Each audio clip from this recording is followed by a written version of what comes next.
Welcome back to my channel study with IAS. Video के first part में हम लोग क्लासिफिकेशन पढ़े थे, बायोलॉजिकल क्लासिफिकेशन, जो कि 5 ग्रुप में डिवाइड किया गया था। मोनेरा, प्रोटिस्टा, प्लांट, एनिमल और फंगस 5 ग्रुप में डिवाइड किया गया था। वीडियो के इस पार्ट में हम लोग मोनेरा के बारे में स्टडी करेंगे। सभी बैक्टीरिया मोनेरा जगत के अंतर्गत आते हैं। मोनेरा जगत में सारे बैक्टीरिया आते हैं। ये कई स्थानों पर पाए जाते हैं। कई बैक्टीरिया जीवों में परजीवी के रूप में भी पाए जाते हैं, जैसे समुद्री क्षेत्र में, हिमालयन क्षेत्र में, गर्म झरनों में कई जगह पाए जाते हैं। और कुछ बैक्टीरिया जो है परजीवी यानी दूसरे जीवों पर पाए जाते हैं, दूसरे जीवों पर आश्रित होते हैं। आकार के आधार पर बैक्टीरिया को 4 भागों में डिवाइड किया गया है। फर्स्ट है कोकस। इनका आकार जो है गोलाकार होता है। ये गोलाकार आकार में होते हैं। इनका शेप जो है राउंड इन शेप होता है। सेकंड है बैसिलस। इनका आकार जो है छड़ाकार होता है, छड़ के आकार के होते हैं और ये कभी कभी बीजाणु का फॉर्मेशन भी करते हैं। कॉमा जो है ये कॉमा के शेप में होते हैं, जैसे कॉमा का शेप होता है उस आकार में ये कॉमा बैक्टीरिया होते हैं। स्पाइरलम जो है सर्पिलाकार होते हैं, सर्प के जैसा इनकी आकृति होती है और किनारे पे कसाव भी पाया जाता है। भोजन, ये परजीवी होते हैं। कुछ बैक्टीरिया जो है स्वपोषी भी होते हैं, यानी वो अपना भोजन खुद बना लेते हैं। प्रकाश संश्लेषी होते हैं। और मैक्सिमम बैक्टीरिया जो है ये परपोषी होते हैं, यानी किसी पर आश्रित होते हैं। बैक्टीरिया कई प्रकार के होते हैं, जिनमें से एक आद्य बैक्टीरिया है, जिसको हम लोग आर्कियोबैक्टीरिया या प्रोटोबैक्टीरिया कहते हैं। ये विशिष्ट प्रकार के बैक्टीरिया होते हैं, यानी विशिष्ट प्रकार के बैक्टीरिया ग्रुप में ये पाया जाता है, जैसे लवणीय क्षेत्र, हैलोफी, गर्म झरने, थर्मो एसिडोफिलस, कक्ष क्षेत्र यानी मैथोनेजन, जहाँ पे दलदलीय क्षेत्र होता है, जहाँ से मीथेन गैस का उत्सर्जन होता है। मेथेनोजेन अनेक रूमिनेंट पशुओं में भी पाया जाता है, जैसे गाय और भैंस जो हैं इनके आंत में पाया जाता है। गाय और भैंस के आंत में पाया जाता है तथा इनके गोबर से मीथेन गैस, यानी इसको हम लोग इसे जैव गैस या इसका केमिकल फार्मूला है CH4, मीथेन का उत्पादन करते हैं। जैसे आप लोग सुने होंगे कि गाँव में गोबर गैस से पहले खाना बनता था। एक पूरा सेटअप तैयार किया जाता था और उसमें गोबर डालते थे, उससे मीथेन गैस का जो है उत्सर्जन होता था। उसको कलेक्ट करके फिर उससे खाना बनाया जाता था। तो ये बैक्टीरिया के थ्रू ही होता है। फिर नेक्स्ट है यू बैक्टीरिया। यू बैक्टीरिया को वास्तविक बैक्टीरिया भी कहते हैं। इनमें साइनोबैक्टीरिया यानी नील हरित शैवाल पाए जाते हैं। ये हरे पौधे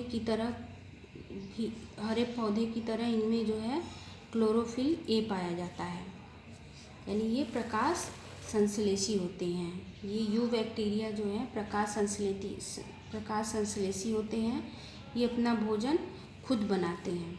एक कोशिकीय होते हैं, कॉलोनियल होते हैं, तंतुमय और समुद्री होते हैं अथवा स्थलीय शैवाल भी होते हैं। एक कोशिकीय कॉलोनी में ये रहते हैं, तंतुमय समुद्र में भी पाए जाते हैं और स्थलीय शैवाल भी होते हैं। इनकी कॉलोनी जेलीनुमा आवरण से ढकी रहती है। एक जेलीनुमा आवरण से इनकी कॉलोनी में ये पाए जाते हैं और पूरी कॉलोनी जो है एक जेलीनुमा आवरण से ढकी होती है। एग्जाम्पल है नॉस्टॉक और एनाबिना। ये पर्यावरण की नाइट्रोजन को टेट्रोसिस्ट नामक विशिष्ट कोशिकाओं द्वारा फिक्स करते हैं। जैसा कि आप जानते हैं कि कुछ बैक्टीरिया जो है नाइट्रोजन का फिक्सेशन करते हैं। जैसे लेगुमिनस प्लांट होते हैं, जैसे चना है, मटर है, इनके जो जड़ें होती हैं इनमें जो वायुमंडल में जो भी नाइट्रोजन पाया जाता है उसको कुछ बैक्टीरिया जो है इनकी जड़ों में फिक्स करते हैं, तो उसी को नाइट्रोजन फिक्सेशन कहते हैं।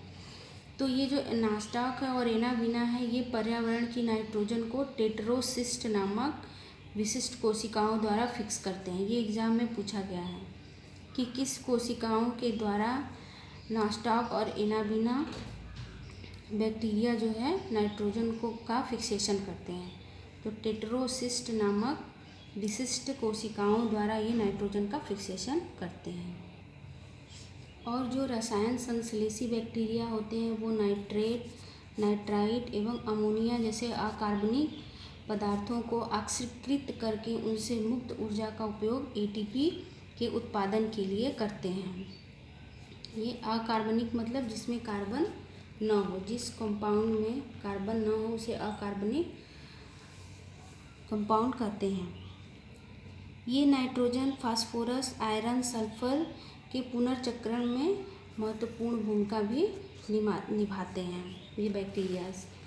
और एक इम्पॉर्टेंट क्वेश्चन और है कि माइकोप्लाज्मा सबसे छोटी जीवित कोशिका है। माइकोप्लाज्मा नामक बैक्टीरिया जो है ये सबसे छोटा होता है, सबसे छोटी सेल है। वर्ल्ड में सबसे छोटी सेल जो है माइकोप्लाज्मा है।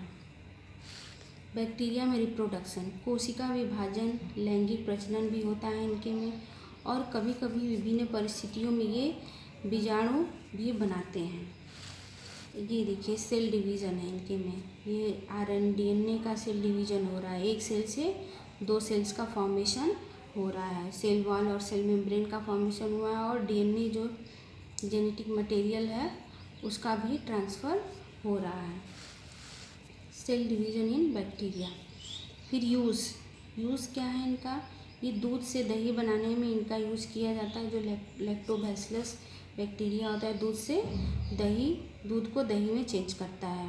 नाइट्रोजन फिक्सेशन में इनका यूज किया जाता है, जैसे राइजोबियम है, एजिटोबैक्टर है। यहाँ देखिए डिफरेंट बैक्टीरियाज दिए गए हैं जो नाइट्रोजन फिक्सेशन का कार्य करते हैं। क्लॉस्ट्रीडियम है, नॉस्टॉक है, स्पाइरिलम है, एनाबीना है, एजिटोबैक्टर है, राइजोबियम है, प्लेंटिकोला है, न्यूमोनिया है। ये सब क्या है, न्यूमोनी बैक्टीरिया। ये सब जो है नाइट्रोजन फिक्सेशन का कार्य करते हैं। और प्रतिजैविकों के उत्पादन में भी इनका यूज़ किया जाता है। और इनसे डिजीजेस कौन कौन सी होती हैं, हैजा है, टाइफाइड है, टिटनस है,